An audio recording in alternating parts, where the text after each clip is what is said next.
Reginald F. Lewis, businessman, entrepreneur, attorney, philanthropist, Harvard lawman, are just some of the descriptive words to describe this iconic figure's life work. Lewis was born on December 7th, 1942.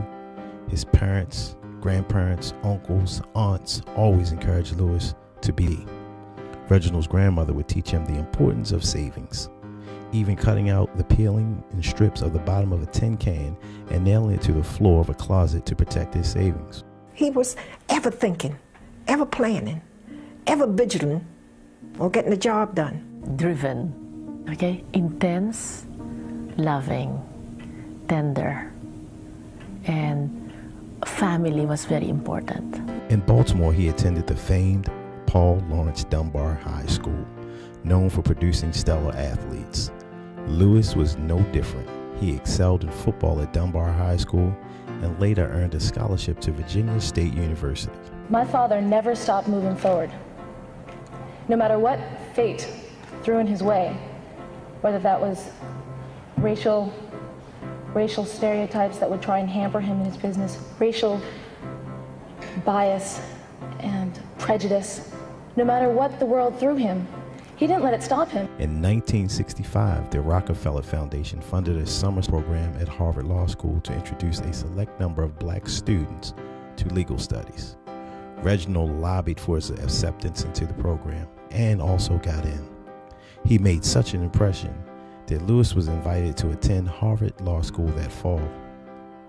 The only person in the 148-year school history to be admitted before applying. During his third year at Harvard Law School, Lewis discovered the direction his career would take.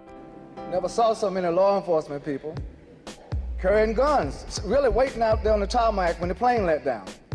So when the plane landed, everybody rushed off the plane, including the pilots and the flight attendants, and left Reggie and I on the plane.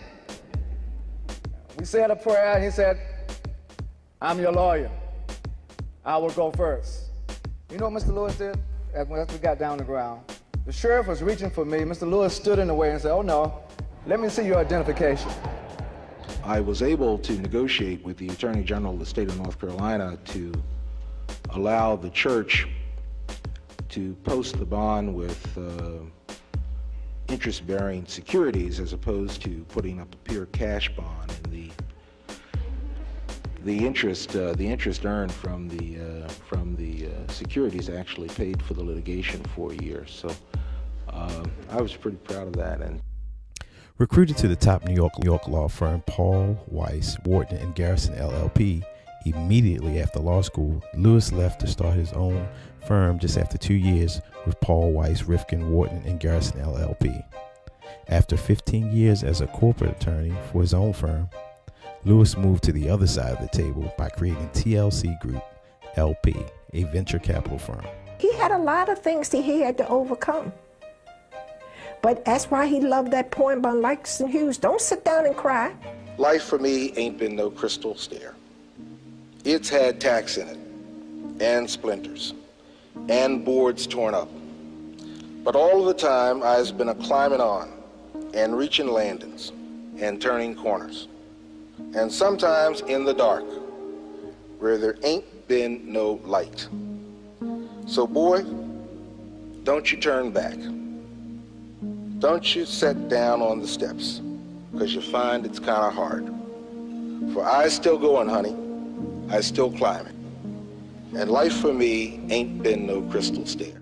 You just got to keep on climbing. I always say you put your spikes in your shoes.